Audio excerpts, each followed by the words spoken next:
Antiadi Saputra, Yumila,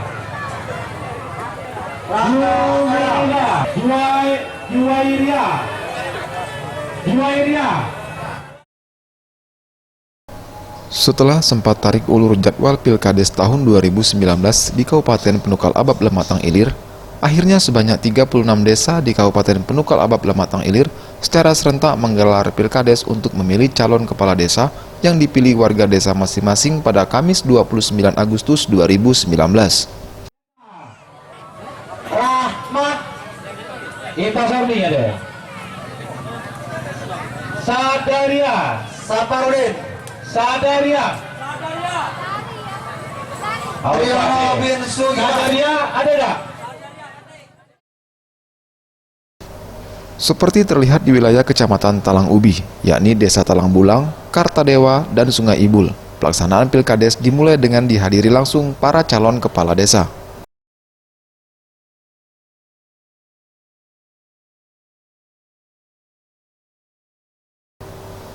Satu persatu warga desa yang tercantum dalam daftar pemilih tetap secara antri dalam panggilan panitia pemilihan kepala desa melakukan pencoblosan surat suara di bilik suara untuk dimasukkan ke dalam kotak suara.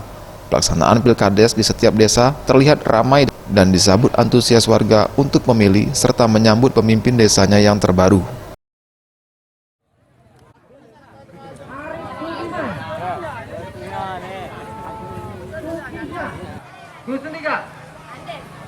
Logis Taes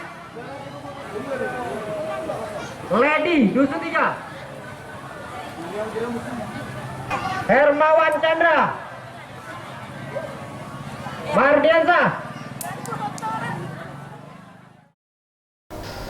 Sementara itu, Asisten 3 Pemkab Penukal Abab Lematang Ilir Ruswani menjelaskan bahwa pihaknya membuka posko pengaduan atau laporan di Dinas Pemerintahan Desa Kabupaten Penukal Abab Lematang Ilir.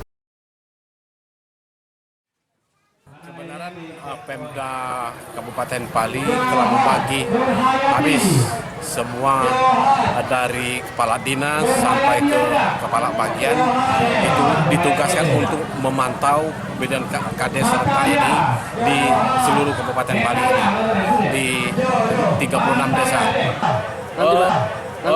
Posko ke ini langsung ke ke BPMD yang punya linit.